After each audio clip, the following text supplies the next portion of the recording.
Do you ever get to the end of a long day? I mean, a really long, completely packed day where you never stop moving and you still find yourself asking, what did I actually do today? Oh, that is the feeling of our times, isn't it? It's this deep, bone-weary fatigue, this feeling of being perpetually behind, even when you are just running as fast as you possibly can. Hmm. It feels like we're caught in this massive vice grip. We're being pulled in two directions by these incredibly powerful competing forces.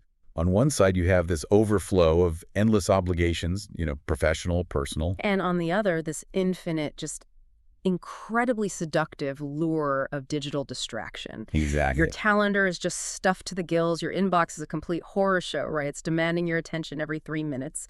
And then when evening finally hits, you're often so mentally fried that even something simple, Yeah, like picking a show to stream. picking a show, feels like a monumental task. You just want to collapse and sort of numb out.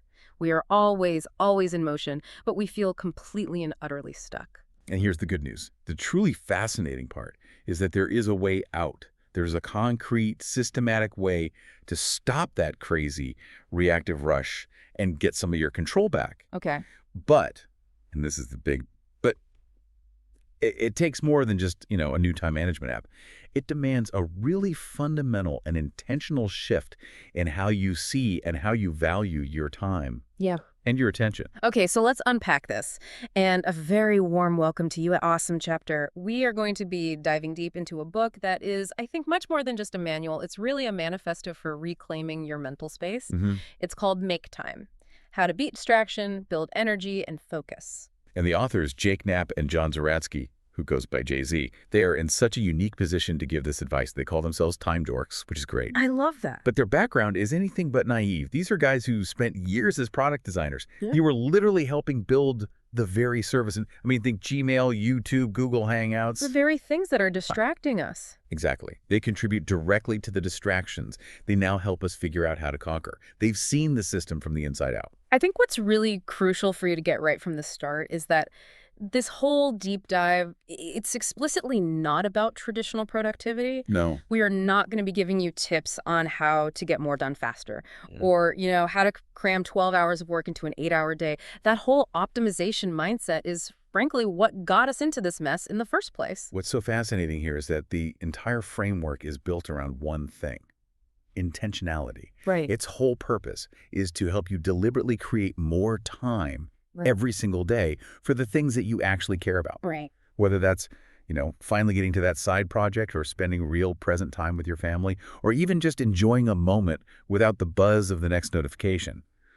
The mission here is to override the defaults of modern life and just take back control of your attention. So if the solution isn't just work harder, we have to start with the diagnosis, right? Why is everything so chaotic and busy? Why does it feel like a blur?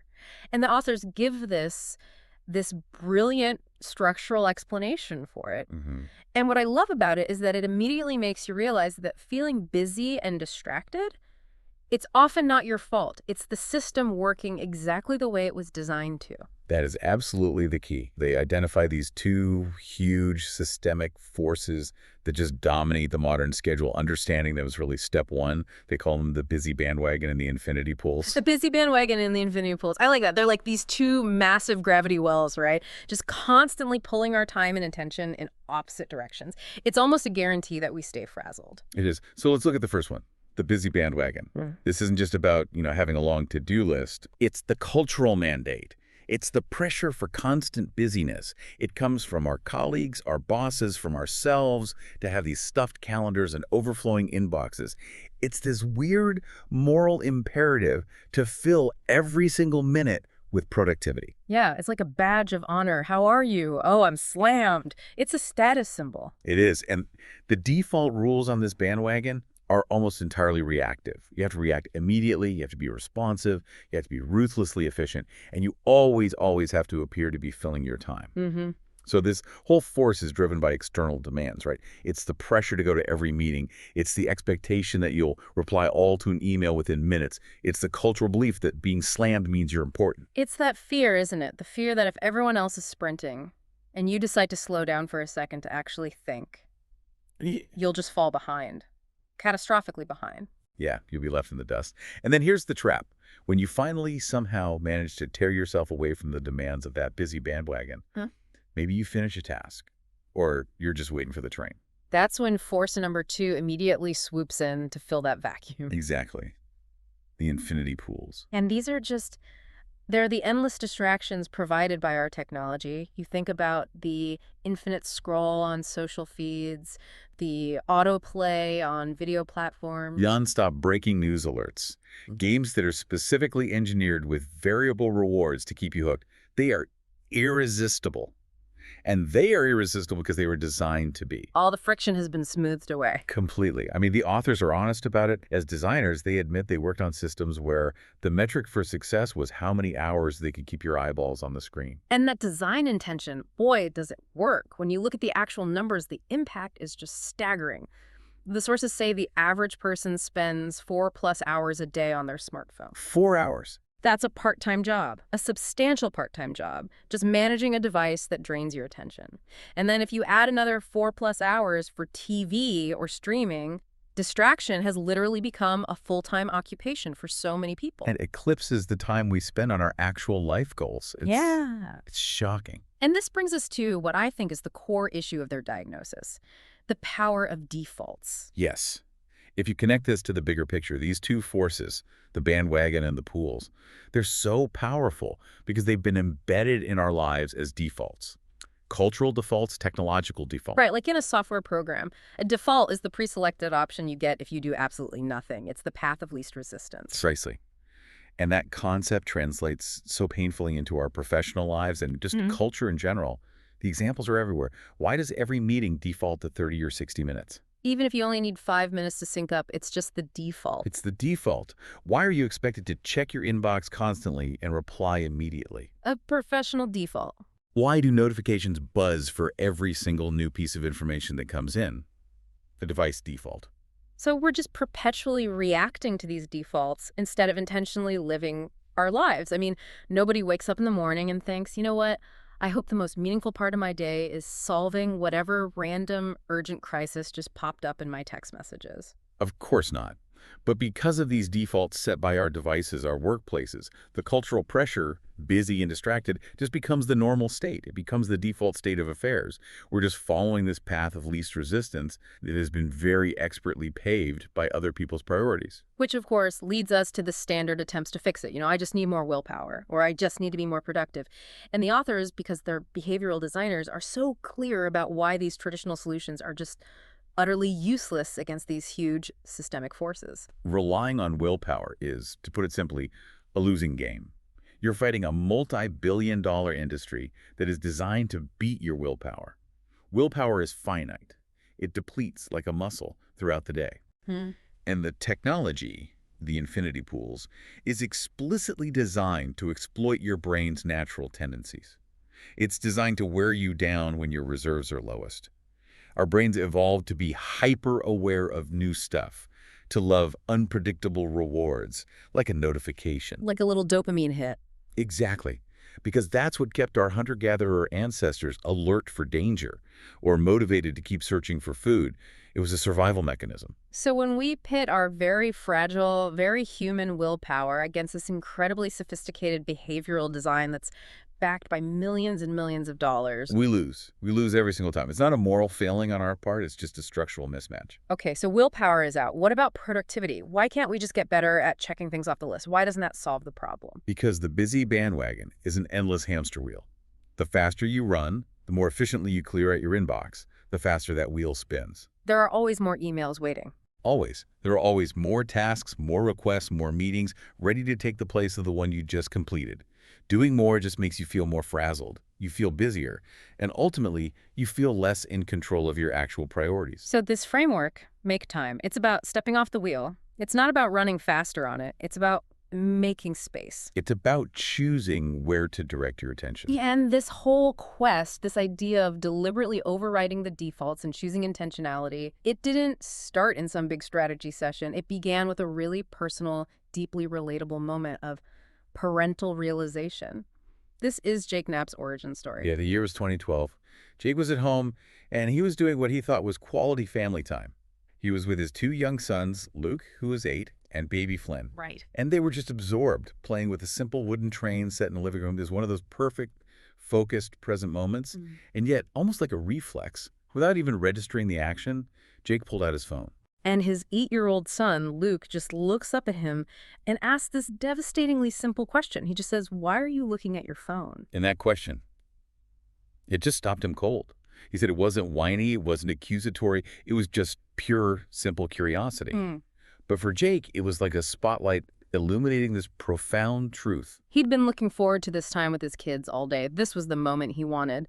And now that the moment was actually here, he wasn't present. He was reacting to some invisible external priority that was flickering on a glass screen. And up until this point, Jake really thought of himself as a master of work-life balance.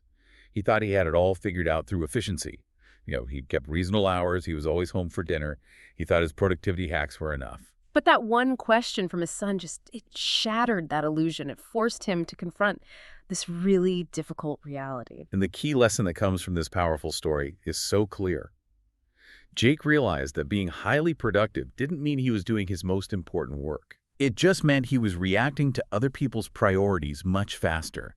He was just treading water in this sea of other people's emails and their requests. And all the while, he was putting off his own someday goal. Which was, ironically, writing this very book, Yeah. the one we're talking about. His time was completely optimized for responsiveness, not for significance. And that realization it led to this emotional spike. He describes himself as being, and I quote, pissed off. He was just so angry at how easily his own technology had hijacked his own attention. So this fit of irritation, he grabs his phone and he just starts this wholesale purge. He's furiously uninstalling Twitter, Facebook, Instagram, and this is the kicker, despite having spent years working on the Gmail team. He deletes the Gmail app. Ruthlessly deletes it from his phone. And what happened next is the crucial part. He was expecting, anxiety, FOMO, isolation. Right, the withdrawal symptoms. But instead, he felt this immediate sense of relief, a profound sense of freedom. He notes that time with his kids started to slow down in a good way. That reflex, that nervous twitch to reach for the phone the second. A moment of boredom or a gap in attention appeared. It was just gone. He'd removed the trigger. He had been blindly accepting every single default that came preloaded on his powerful new smartphone, and it left him constantly tethered to this digital umbilical cord. And this one little experiment showed him that re-examining and redesigning those defaults wasn't just possible. It was actually shockingly easy to do. And crucially, the change didn't require some massive, unsustainable amount of self-discipline. He didn't have to fight the urge every 2 minutes. He just removed the option. Exactly. And that experience became the foundation of the laser step in this whole framework. The core lesson here is this. Sustainable change doesn't come from massive willpower. It comes from resetting your defaults and creating deliberate barriers to distraction. You stop waiting for your brain to resist the temptation. And instead, you design your environment so the temptation isn't even easily accessible in the first place. That concept of intentional inconvenience. That's the key, isn't it? Making it slightly harder to get distracted. It's everything. Simple, one-time changes. Deleting the distracting apps from your home screen. Scheduling specific times to check your email and only checking it then. Even just putting your phone in a drawer in another room. These things fundamentally break that automatic reaction cycle. They introduce a little speed bump. A speed bump, that's a perfect way to put it. It gives your rational, focusing brain just enough time to override your reactive, distracted brain. It puts you back in control, so you're not relying on your fragile, depletable willpower.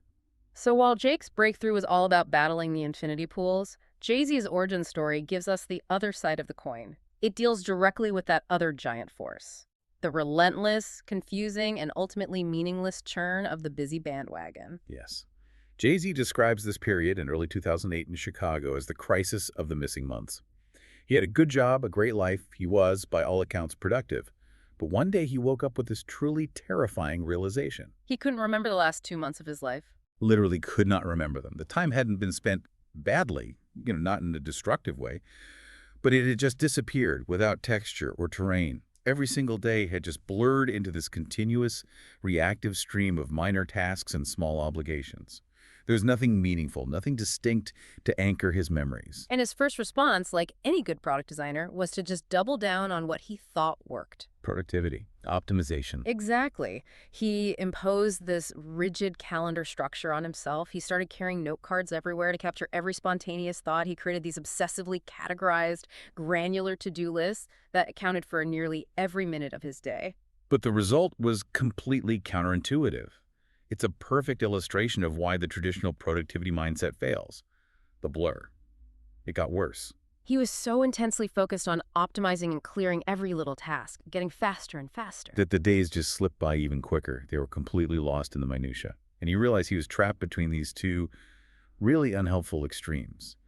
On one hand, you have the demoralizing daily to-do list. And on the other, you have these impossibly distant, totally unmotivating 5-year goals that just feel like a someday life. He knew he needed a system that would inject immediate meaning and satisfaction into the day, not just efficiency. And he started noticing that certain simple activities, they seemed to stop the blur. They provided distinct memories. Things he could plan for, look forward to, and then really appreciate when they were done. Right. He gives examples like making sure he had a weekly lunch with friends, or taking his dog for a long run along the lakefront, or even just the small revolutionary act of leaving the office early on a beautiful day to go sailing before sunset. They weren't huge, earth-shattering accomplishments. Not at all. But they were intentional, they were satisfying, and they were memorable. He started to realize he needed to stop focusing on getting everything done and instead focus on one thing that truly mattered each day. He started thinking of his days in terms of creating these meaningful, substantial moments, like leading a really difficult but high-impact design workshop, instead of just rushing to clear the 200 emails in his inbox. And the core lesson from Jay-Z's story is this. Deep happiness and satisfaction didn't come from completing an endless list. They came from activities that he describes as a chunk of time that was bigger than a to-do, but smaller than a 5-year goal. Something tangible, something meaningful, and something immediate. Precisely. And this forms the very first, and I would argue the most critical, step of the entire framework, the highlight. The highlight. So this is the single activity that you intentionally choose to prioritize, to focus on, and to protect in your calendar each and every day. And its purpose is revolutionary. It's to ensure that you spend at least some of your time on what matters most to you, not just reacting to what the busy bandwagon or the infinity pools are screaming at you to do. So your highlight is the one thing you want to be able to look back on at the end of the day and genuinely savor. Yes, and it could be an important work goal, like drafting that strategic report you've been putting off. It could be a personal project. It could even be something purely for enjoyment, like calling your grandmother or dedicating an hour to practicing the piano. The important thing is the intentional selection and then the ruthless protection of that time. The authors give us 3 really brilliant, flexible strategies for picking a highlight. And this ensures the system works, whether you're having a crisis day or, a pretty low-key weekend. Right. First, you can choose based on urgency. What simply must get done today. This is your insurance policy against regret. Okay, so this might be finishing that critical slide deck for the client presentation tomorrow morning. Exactly. Or dealing with a household repair that is becoming critical. If you don't do it, there will be serious consequences, and that urgency makes it the natural choice for your highlight. The second strategy is satisfaction. What will bring the most accomplishment, or the biggest sense of progress, or the most long-term value? This one is specifically designed to attack that someday category. The truly important projects that are often not urgent, and so they just perpetually fall through the cracks. So things like drafting 1,050,000 words of your novel. Or conducting the research for a new business idea you have. Or finally organizing your thousands of digital photos. You use the highlight to force yourself to make real, tangible progress on the things that actually define you. The final one, which I love, is joy. What will bring the most delight and add that texture back into your life? Because not every hour has to be optimized for maximum professional efficiency, right? Sometimes the most important thing you can do is meet a friend for a really high-quality, focused conversation. Or spend uninterrupted time with your kids at the playground. Or just sit quietly and finish a captivating book. These are the moments that directly combat that missing months feeling that Jay-Z experienced. They are the texture. Now, I have to challenge this a little. The authors suggest a rule of thumb. Choose a highlight that takes about 60 to 90 minutes. But what if my most important task, my real deep work, requires 4 straight hours of focused concentration? Is this framework sort of ignoring the reality of complex, intense professional work? That's a really good question, and it gets at a common misconception. The highlight isn't necessarily about completing the most complex task in 90 minutes. Okay. It's about creating momentum, Hmm. and it's about protecting the time for that single most important thing. If your deep work needs 4 hours, your highlight is simply the first 90 minutes of that work. Ah, I see. So it forces you to get started, to overcome that initiation barrier. Exactly, and it forces you to block out that initial high-quality chunk of attention.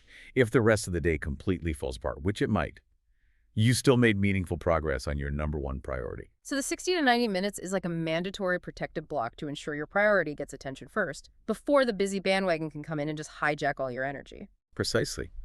And the beautiful thing, as the authors really emphasize, is that you can't screw this up in the long term. If today's highlight choice didn't really work out, tomorrow is a clean slate.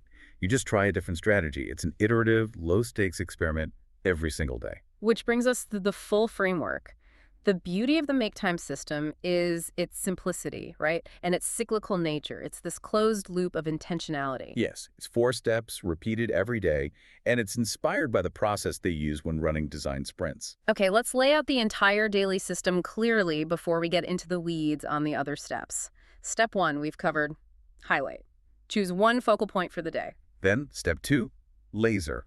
This is where you beat distraction to actually make time for that highlight. You're creating protective barriers around your attention. Step 3, energize. Use your body to recharge your brain because maintaining focus requires high-quality fuel. And finally, step 4, reflect. This is where you adjust and improve your system every day using simple observation and experimentation. So let's start with a deeper look at step 3, energize.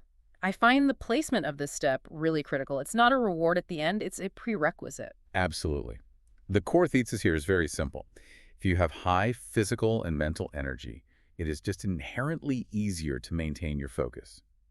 It's easier to resist the temptations of the infinity pools. It's easier to stick to the plan you set with your highlight. And they approach this with this really compelling analogy. They tell us to act like a caveman.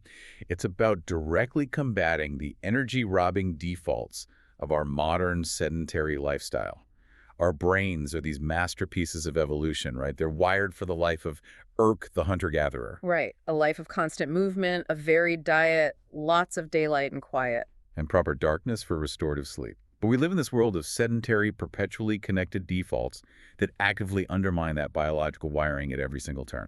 We're built for one world, but we live in a completely different one. And by making these small, intentional shifts back toward that caveman ideal, we're basically just fueling the brain's battery. We're increasing the energy reserves we need for sustained attention.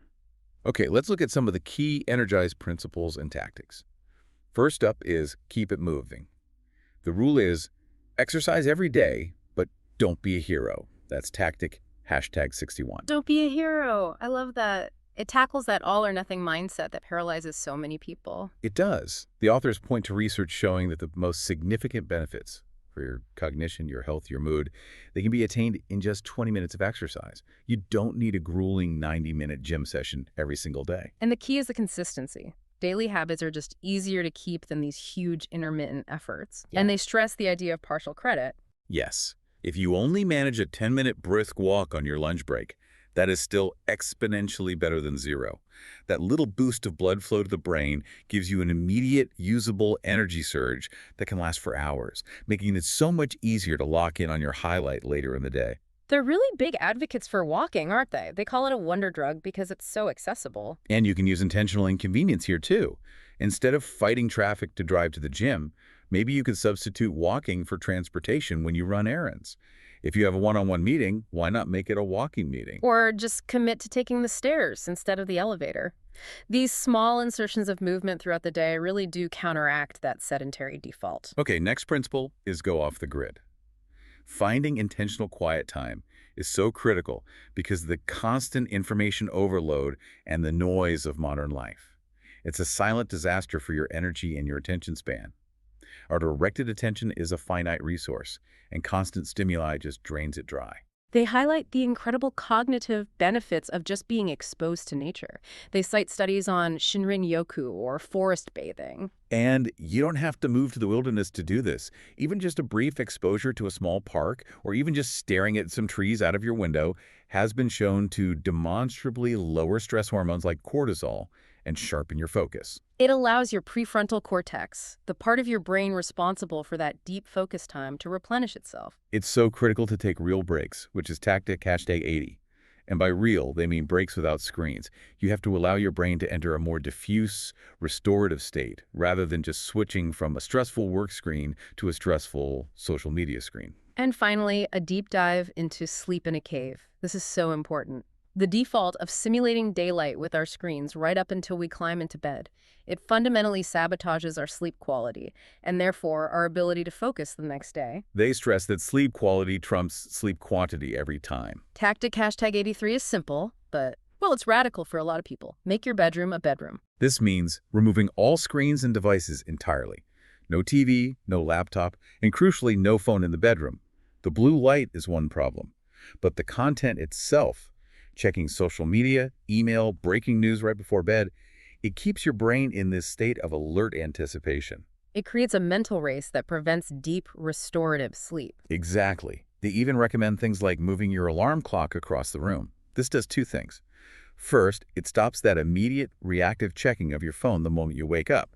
And second, it forces you to start the day with movement, which contributes to that keep it moving principle.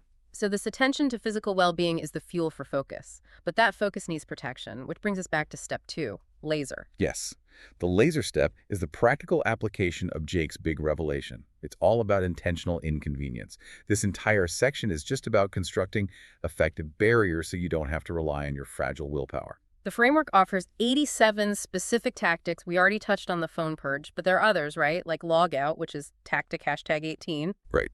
Log out of your high distraction services so that every single visit requires a manual login. Or put a timer on the internet, tactic #28.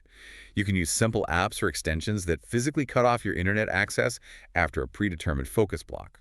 So the goal here is simple. Redesign the way you use technology to just stop the reaction cycle entirely. But why is prevention so much better than recovery? This is where they talk about the time crater. The time crater, tactic #30, and the scientific reality of switching cost. This is so vital to understand. We fool ourselves into thinking a tiny distraction, a quick peek at a text, a 1-minute scroll through a feed, is harmless. But it's not. It's profoundly wrong. The authors argue that a single small distraction can smash a 30-minute or even longer hole in your focused workday. It creates a time crater. And the damage from that is mostly because of the neurological switching cost. Yes. When your brain is working on your highlight, let's say it's a complex strategic report, it has loaded all this specific information, all these rules and context into your working memory.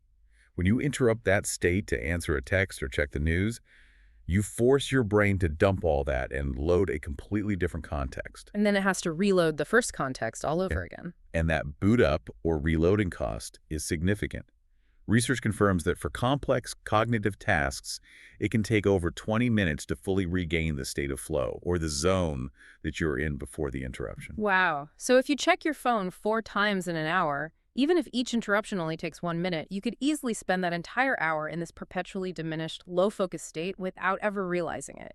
You're losing massive amounts of quality time. Which means the laser tactics, logging out, using focus time blocks, setting up send-only email that prevents you from seeing incoming messages during your highlight, they are essential structural defenses. They create that speed bump, that moment of intentional friction that stops the neurological switching costs from just depleting your entire day. And this commitment to focus brings us to the mindset that's required for the laser step. Go all in. That's tactic #60. This is a really powerful idea. It suggests that the true antidote to exhaustion isn't just rest. It's wholeheartedness. This isn't about powering through physical fatigue, though. This is a psychological concept. Yeah. It's about complete, enthusiastic commitment to whatever you're doing right now. Right. It means letting go of that internal tension of splitting your attention and just throwing yourself entirely into the moment. Jake felt this when he deleted all his apps and he truly embraced playing trains with his son. That low-level mental tiredness from constantly managing digital boundaries, it just evaporated. Wholehearted engagement ensures that whether you are writing a difficult proposal or you're playing a board game with your family, the quality of that time is maximized. If you're fully present and engaged, the energy often just follows naturally. It prevents that common feeling of being mentally drained because you were only 50% committed to a task and 50% worried about the next thing. You're either focused or you're resting. You are never split. And finally, that brings us to step 4, reflect. This is the metacognitive glue that holds this entire system together. The Make Time system is built around this idea of running personalized, low-stakes experiments on yourself every single day, just like a scientist. This step is absolutely crucial because everyone's defaults are different. Your biology, your work environment, your specific distractions, they're unique. What works perfectly for Jake might not work at all for you. So the authors advocate for a simple daily scientific method: observe, guess, experiment, measure. Right, let's break that down. At the end of each day, you observe what happened. You just look back and you ask, did I make time for my highlight? How did I feel? Did I struggle with distraction? Then you make a guess about why that happened. For example, I failed to hit my highlight today because my energy just completely crashed at 3 p.m. Then the next day, you experiment. Based on that guess, you try a new tactic. If your guess was low energy, the experiment might be, okay, tomorrow, I will commit to a 20-minute walk immediately after lunch. That's an energized tactic. And then you measure the result. You just note down whether that walk actually boosted your 3 p.m. energy and whether that helps you complete your highlight. They give some great examples of this kind of personalized data collection.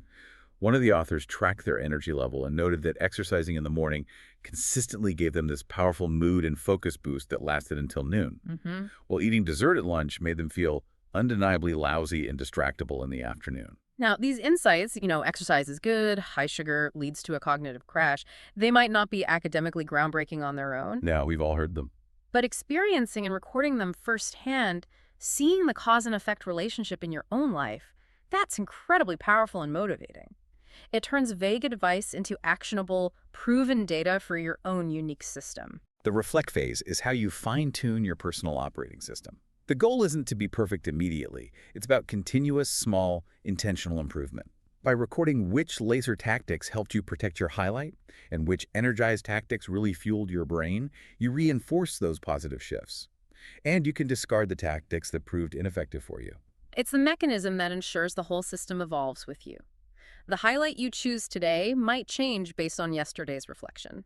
Maybe you prioritize joy if the last 3 days were all about urgency. Or maybe you prioritize satisfaction if you realize you're stalling on a really big, important goal. It keeps the system alive and responsive to your life. So we circle back to where we started. You can't magically erase your calendar, and you can't escape all the obligations of modern life. But you absolutely can transform those blurring, reactive days into satisfying, memorable ones with just small, deliberate shifts in your attention. The entire system, at the end of the day, it centers on intentionality. It doesn't require a total life overhaul. It just requires the commitment to schedule and protect 60 to 90 minutes of dedicated attention on that one special thing, your highlight. And protected by your laser focus, fueled by your energized tactics, that small chunk of time becomes the anchor for a truly meaningful day. We really encourage you to start testing these tactics immediately. Don't wait for Monday. Schedule a highlight for tomorrow morning. Pick one piece of your distraction kryptonite. Maybe it's TikTok, maybe it's the endless news cycle, and actively apply a laser tactic. Log out, hide the app, something. And then sometime today, just commit to a brisk, screen-free walk. And just notice how those small shifts change your energy and your focus almost instantly. Once you embrace this daily cycle of intentionality, you gain this sense of control that naturally clears up mental space. New and unexpected paths start to emerge. It allows you to pivot toward the life you want, whether that means doubling down on your current career or finally gaining the momentum to launch that side project you've always dreamed about. If you do manage to create a highlight for today, ask yourself this one provocative question. Will the thing you prioritized be something you remember next week or even next year? Because that's the true measure of whether you made time for what really matters. Join us next time as we delve even further into the power of reflection and examine how you can use that scientific, iterative approach to adapt and fine-tune your internal system day by day. And before you go, please do take a moment to subscribe and leave a comment. It really helps support the show and keep you updated on all our future deep dives. We really appreciate you making time to listen.